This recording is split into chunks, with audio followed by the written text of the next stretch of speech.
Drake's new track, Fighting Irish, was a surprise kickoff to the new year that no one saw coming, and, as expected, it's been generating quite a buzz. The interesting thing about this track is that it is arguably Drake's best lyrical performance since his blockbuster back and forth with Kendrick Lamar a few months ago. Now, at first listen, you'd be easily swayed by Drake's catchy flows and smooth vocals, especially how effortlessly he rides that Conductor Williams beat. For a moment, you might even think, oh, Drake's back. But listen closely and you'll realize this record is, at best, average. As more people take their time to process Fighting Irish, it's becoming clear that many share the same sentiment. The fact that Drake is still pushing the narrative that he wasn't the one who lost this feud isn't sitting well with a lot of listeners. But what really threw people off was his attempt to intimidate Kendrick with that lawsuit and the slimy shade he threw at his friends in the NBA. Claiming he'll ultimately come out on top when the judge rules on the case is such a bizarre move by Drake, it almost feels like he set himself up for failure with that whole thing. That said, we've got to give Drake some credit. After all this time, he's finally made a record that has people talking non-stop since it dropped, something he hasn't managed to pull off in months. Or has he? On the flip side, this song gives us a deeper look into Drake's thought process and the feelings he's been bottling up for months. But man, what a disappointing insight it actually was. Not only did Drake expose his weird mindset and how much of a sore loser he is, but he also unintentionally backed up his critics' claims that he's the biggest joke hip-hop has seen in a long time. This freestyle might end up doing more harm than good with the way things are shaping up, but before we dive deeper into the analysis of how bad things could get for Drake in the long run, make sure to give us a thumbs up and subscribe to the channel. Now, one hot debate surrounding this Fighting Irish track is whether it's a freestyle or not. Well, just looking at the arrangement of bars is proof enough. It's clearly not a freestyle, and if you check out the short video snippet released alongside the song, you can see Drake reading off a piece of paper. So to all the Drake defenders, let it go.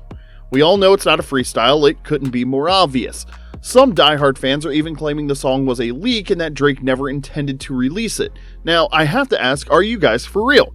Because do y'all actually believe Conductor Williams uploaded that song and video clip without Drake's permission? If that's the case, it'd have to be the most hilarious leak in hip-hop history. For those wondering, if the song isn't a leak, then why release it through Conductor Williams? Well, the answer is pretty obvious.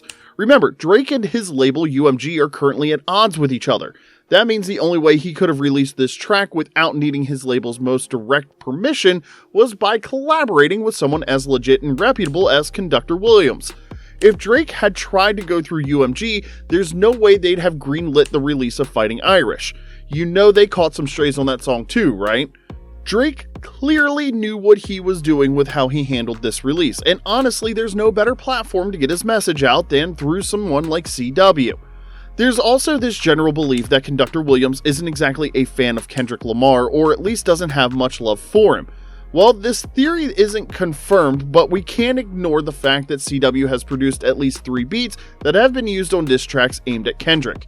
He's given artists like Drake, J. Cole, and most recently Joey Badass beats that have been weaponized in shots at K-Dot.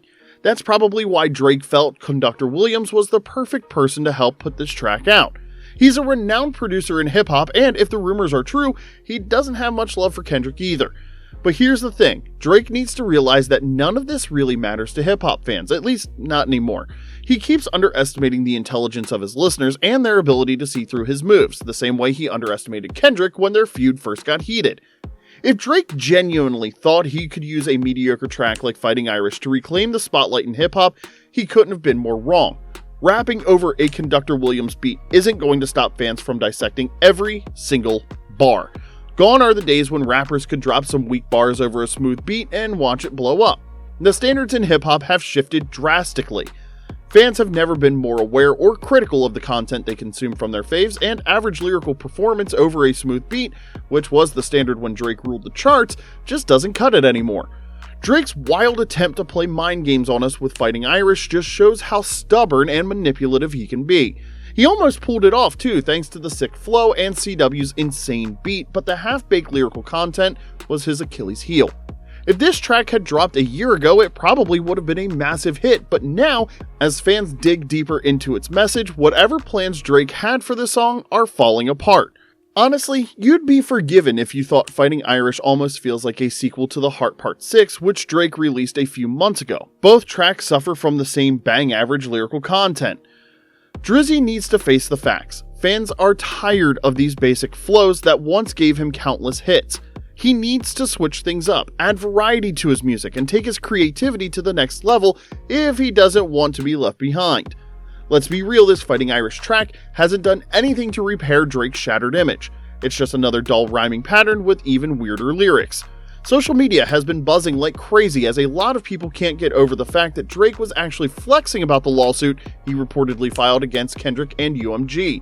And honestly, it's easy to see why. Drake rapping about how he'd hate to see the empire crumble over the judge's conviction has to be one of the weirdest and most cringeworthy bars ever. He better hope the judge rules in his favor, because if not, he might end up regretting that line for the rest of his career. I mean, rappers like Tupac would have never filed a lawsuit like this, let alone brag about it in his rap. What kind of rapper who refers to himself as one of the greatest in the game uses a ridiculous lawsuit as some sort of flex in a song? It's just so anti-hip-hop on so many levels. Filing the lawsuit in the first place is embarrassing enough, but rapping about it like it's more a power move other rappers have used to one-up their rivals? That's beyond weird. Honestly, the only person more excited about a lawsuit than Drake right now is probably a woman filing for divorce from a rich husband, knowing she's about to walk away with half his fortune. But will Drake walk away with anything other than more embarrassment from this lawsuit? That remains to be seen. Drake's wild delusions about this whole Kendrick beef didn't stop at the lawsuit flex. He even spun an entire narrative about betrayal from people he once considered friends, and as you probably guessed, the friends he's referring to are none other than DeMar DeRozan and LeBron James. It took some time, but fans eventually connected the dots. The Fighting Irish title is likely a nod to the school LeBron played for back in the day.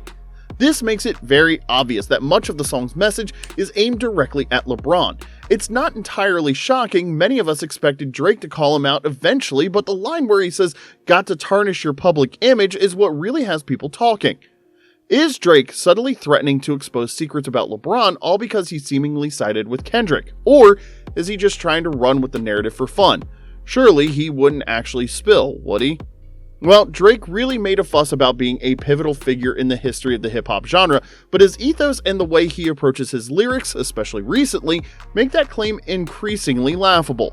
Letting your friends run with the narrative that you're about to expose a former friend who was very close to you over a beef you've already lost isn't a power move. It's kinda depressing. Drake needs to get a grip on his emotions and fast. It's called therapy, homie. Go to it. It's okay to feel hurt, especially when it comes to LeBron, someone Drake admires so much that he literally has the man tattooed on his body. But threatening to tarnish LeBron's image in a song? That's not the flex Drake thinks it is. It just makes him look weak. Fans are already speculating that this beef has mentally pushed Drake to his breaking point, especially after hearing some of the things he said on Fighting Irish. And honestly, it's hard to argue against those claims. He does seem worn out, at least lyrically. As for those defending Drake, claiming it doesn't matter what he says or does because he'll be criticized anyway, while that may not be entirely wrong, it still misses the point. Drake could have tackled the topic of LeBron's betrayal in a much smarter way. If he genuinely expressed how he felt about LeBron's actions on this track, fans might have connected with him on a deeper level. That kind of vulnerability could have made Fighting Irish a massive hit, the kind of hit Drake has been chasing for months. But instead, his arrogance and delusion blinded him to the bigger picture. He needs to realize that the quality of his music has dropped dramatically in recent times. Tracks like Fighting Irish feel emotionally hollow, impossible to connect with on any meaningful level because it doesn't feel genuine. It's wild to think this is the same Drake who once mastered the art of evoking emotions with his lyrics. So the question remains, where did it all go wrong for Drizzy? Drake really should have taken notes from other high-profile rap beefs that have gone down in history. He could have learned a thing or two about how the losers of those battles carried themselves afterwards. Take the Nas and Jay-Z beef for instance. Unlike Drake, Jay-Z used the L Nas handed him as fuel for his Blueprint 2 track. It was the perfect ego boost, and he went on to achieve even greater heights in his career. The fact that Drake took so long to respond to Kendrick's claims made on tracks released months ago, mind you, just shows how deeply this loss has affected him. And even after all that time, it's clear he hasn't fully recovered. Every move he's made since then has only validated everything K-Dot said about him in those diss tracks.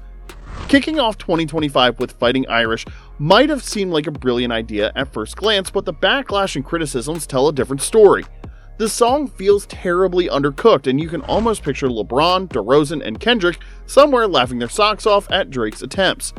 Many thought Drake would have let go of this beef by now, especially after the way 2024 ended for Kendrick. He should have taken a page from Jay-Z's playbook, accept the L gracefully, then use it to fuel a new, stronger chapter in his career. Instead, Drake seems stuck in the past. Fighting Irish is a glaring example of just how stubborn and short-sighted he's become. When you consider the other moves Drake has made, taking this beef to a stream with Aiden Ross and filing that ridiculous lawsuit over Not Like Us, it's hard not to worry about his state of mind. He's so desperate to stage a comeback that he hasn't stopped to give himself a proper reality check. If Drake genuinely wants to challenge for the top spot again, he needs to completely switch gears and focus on his growth as an artist. There's always a new level to unlock, no matter how much success an artist has achieved. Kendrick is proof of that, and so is Jay-Z. Drake needs to re-strategize and refocus. Sure, he's won a few battles, but he ultimately lost the war, and in devastating fashion. If he keeps following this same pattern, 2025 could turn out to be even worse for him. At this rate, he risks becoming the biggest joke of the century if his obsession with Kendrick doesn't stop. But hey, if he insists on staying in this cycle, at least it gives us more drama to enjoy and more videos for our YouTube channel, so I'm kind of rooting for that.